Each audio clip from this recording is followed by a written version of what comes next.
कहानी की शुरुआत होती है स्टील मैन से, जो कि फिजिक्स का स्टूडेंट है। वो पढ़ाई में ऑलमोस्ट जीनियस है। उसे फिजिक्स में बहुत ज़्यादा इंटरेस्ट है और उतना ही होशियार वो फिजिक्स में होता भी है। उसकी गर्लफ्रेंड भी है जिसका नाम देवी है। देवी को पढ़ाई में बहुत ज़्यादा इंटरेस्ट नहीं होता। दरअसल ये दोनों एक दूसरे से अलग है, लेकिन स्टील में से बहुत प्यार करता है, पर बार बार इनका ब्रेकअप होता रहता है और 1 साल बाद भी उसे रेस्ट रूम में बुलाकर फाइनली उससे ब्रेकअप कर लेती है और उसे इसका कोई कारण नहीं बताती, जिससे स्टील मैन को बहुत दुख होता है। और इसी दौरान वो ये फिगर आउट कर लेता है कि टाइम मशीन कैसे बनाई जा सकती है। वैसे भी वो फिजिक्स का स्टूडेंट है और ये उसकी सब्जेक्ट का पार्ट है। वो पढ़ाई में बहुत ज़्यादा होशियार है, इसीलिए जल्दी वो एक टाइम मशीन बना लेता है और तय करता है कि उपासना में उस पल में जाएगा जहां पर उसका और देवी का ब्रेकअप हुआ था, और वो उस पल में जाने के बाद सब कुछ ठीक कर देगा ताकि प्रेजेंट में दोनों के दोनों एक दूसरे के साथ खुश रहें। लेकिन यहाँ पर जो उसने टाइम मशीन बनाई होती है उसमें वो फिजिकली पास में नहीं जा सकता, लेकिन वो अपने माइंड को पास में भेज सकता है, और वो ऐसे ही करता है। वो उस पल में अपने माइंड को भेजता है जब पहली बार इनका ब्रेकअप हुआ था। वो बहुत कोशिश करता है कि इनका ब्रेकअप ना हो, लेकिन इनका ब्रेकअप हो ही जाता है। वापस दिन में आने के बाद स्टील मैन को एहसास होता है कि ब्रेकअप उस दिन की वजह से नहीं हुआ, बल्कि पास्ट में जितनी भी इन्होंने गलतियां की थी उस वजह से हुआ था। यानी कि पास्ट में जाकर उसे उन सभी बैड मरीज को ठीक करना होगा जो उसकी डैडी के साथ थी, तभी प्रेजेंट में इनका रिश्ता ठीक हो सकता है। और अगर सब कुछ ठीक हो गया तो उससे ब्रेकअप का मैसेज भेजा था वो उसकी मोबाइल से डिलीट हो जाएगा, और अब डैडी के साथ पास में उसकी जो भी गलतियां थी, जो भी बैड मेमोरीज थी, वो उन सब की लिस्ट बनाता है। यहाँ पर उसका दोस्त भी आ जाता है, जिससे वो अपने टाइम मशीन के बारे में बताता है कि कैसे हम अपने दिमाग को, अपनी कॉन्शियसनेस को पास्ट में भेजकर पास्ट की गलतियों को ठीक कर सकते हैं। कहानी सुनकर बहुत ज़्यादा इम्प्रेस हो जाता है। वो भी उसके साथ पास में जाने के लिए तैयार हो जाता है, और अब ये सबसे पहले उस पल में जाते हैं जहाँ पर पहली बार स्टील मैन और डी के बीच में एक मिसअंडरस्टैंडिंग क्रिएट हुई थी। दरअसल ये एक मूवी डेट थी, और इस मूवी डेट में स्टील मैन और देवी के कुछ कॉमन फ्रेंड्स भी थे, और यहाँ पर स्टील मैन ने सबको अपनी सबसे फेवरेट मूवी, जो कि एक साइंस फिक्शन है, वो दिखाई दी।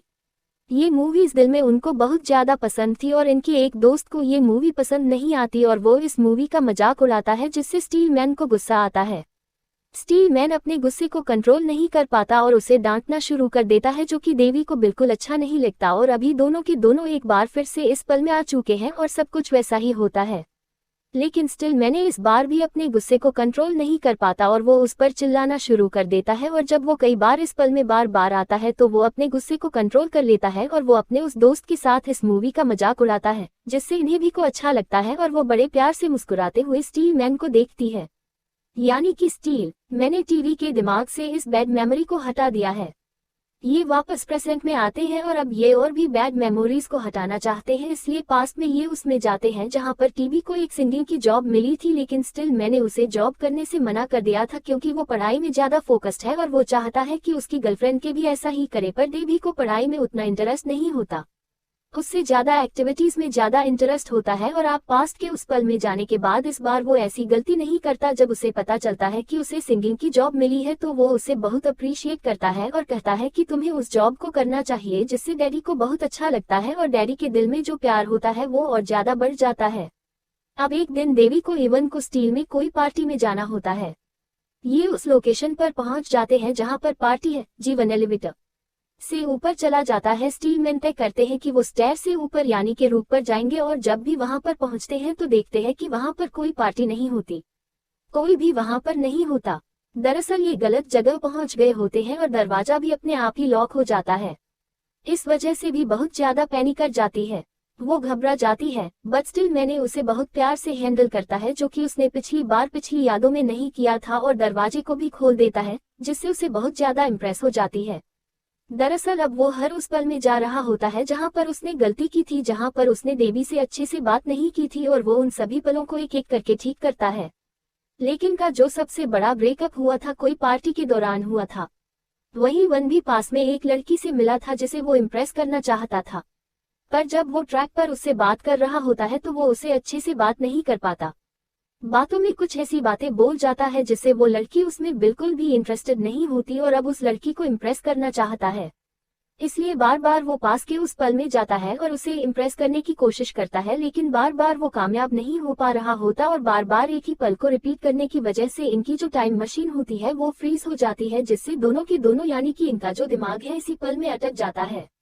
यानी कि अब ये प्रेजेंट में वापस नहीं जा सकते क्योंकि इन्होंने अपनी डिवाइस में जैसे पास्ट और प्रेजेंट पे जाते हैं इसी पल का इसी दिन का डेट और टाइम डाला होता है। पर स्टील में जो कि एक जीनियस है वो किसी तरह से इस डिवाइस को ठीक कर देता है। पर अब इसे पास में नहीं बल्कि फ्यूचर में जा सकते हैं, यानी कि इस पल से ये आगे जा सकते हैं। ये किसी पल को दो बार नहीं जी सकते, इसीलिए सब कुछ ठीक करने के लिए स्टील मैन के पास सिर्फ एक ही मौका होगा। स्टील मैन इसके बाद अपनी डिवाइस में उस डेट को और उस टाइम को डालता है जिस दिन इनकी सबसे बड़ी लड़ाई हुई थी, जब बेबी के साथ वो एक पार्टी में गया था जो कि उसके कॉलेज स्टूडेंट्स के साथ है और यहाँ पर भी उस पार्टी में हिस्सा लेना चाहती थी, लेकिन स्टिल मैंने उसे मना कर देता है जिससे बहुत ज्यादा हो गई थी। पर इस बार वो ऐसा नहीं करता। वो कहता है कि अगर तुम्हें डांस करना है तो तुम्हें जरूर करना चाहिए, और वो भी उसके साथ उन पलों को जीता है जिससे इन्हें भी बहुत ज्यादा खुश हो जाती है और उसका और देवी का जो ये अनहैप्पी मोमेंट था वो एक हैप्पी मोमेंट में चेंज हो जाता है। साथ ही उनको दिखाया जाता है जिसने उस लड़की को इम्प्रेस कर दिया था जिसे वो पसंद करता था। अब ये दोनों भी एक दूसरे के साथ है। अगली सुबह जब स्टील मैन उठता है, अपने मोबाइल को चेक करता है जिसमें वो मैसेज नहीं होता जो देवी ने उसे किया था, जो कि ब्रेकअप का मैसेज था। वो समझ जाता है कि इनका ब्रेकअप नहीं हुआ, इसलिए वो अपनी टाइम मशीन में प्रेजेंट का जहां से वो इस पल में आए थे माँ का टाइम और डेट डालकर वापस प्रेजेंट में आ जाता है और इसके बाद वो देवी को कॉल करता है जहां देवी उसे बहुत अच्छे से बात करती है। दोनों अब भी रिलेशनशिप में है और देवी उससे बहुत खुश है क्योंकि बेबी के दिमाग में जितनी भी बैड मेमोरीज थी अब वो सब की सब गुड मेमोरीज में कन्वर्ट हो चुकी है। उसे अपने घर पर बुलाती है जहां ये दोनों एक दूसरे के बहुत क्लोज आ जाते हैं। और अब क्योंकि स्टील माँ का बर्थडे होता है, सीनियर भी रात को डिनर पर जाने का प्लान करती है, पर देवी वहां पर 1 घंटा लेट पहुंचती है, इसलिए जो इनकी टेबल थी वो किसी और को दे दी गई होती है और इसे स्टील माइक को बहुत गुस्सा आता है, पूरी तरह से अपसेट हो जाता है। जिसके बाद ये एक वफल प्लेस पर जाते हैं जहां पर स्टील मैन को फील होता है कि उसे गुस्सा नहीं करना चाहिए था और इस बात को कॉन्फ्रंट करता है, जो सुनकर देवी को अच्छा लगता है। और अब स्टील मैन एक बार फिर से टाइम मशीन बनाने का तय करता है। दरअसल पास भी इनका ब्रेकअप हुआ ही नहीं, जिसके बाद उसने टाइम मशीन बनाई थी तो भी इनके पास टाइम मशीन नहीं होती, लेकिन वो कैसे बन सकती है उसे अच्छी तरह से पता है, इसलिए तय करता है कि एक बार फिर से वो टाइम मशीन बनाएगा। अब इनकी रिलेशनशिप को 2 साल हो चुके हैं। इन दोनों ने शादी कर ली है। इनकी जिंदगी में सब कुछ ठीक चल रहा है।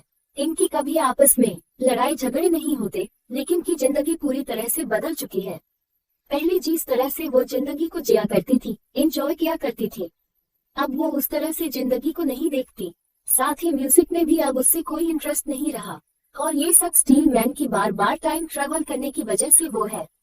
इसका असर देवी के दिमाग पर बहुत गहरा पड़ा है क्योंकि उसने टाइम ट्रेवल मशीन को दोबारा बना लिया था, इसलिए कभी भी इनके बीच में कोई भी मिसअंडरस्टैंडिंग होती, कोई भी झगड़ा होता, स्टील ने दोबारा आपस में जाकर सब कुछ ठीक कर देता। देवी को इस बात से भी बहुत प्रॉब्लम होती है कि इनकी जिंदगी में सब कुछ परफेक्ट है, कभी लड़ाई झगड़ा नहीं करते, कभी इनके बीच में आर्ग्यूमेंट नहीं होते, हर बात पर ये दोनों के दोनों सहमत हैं।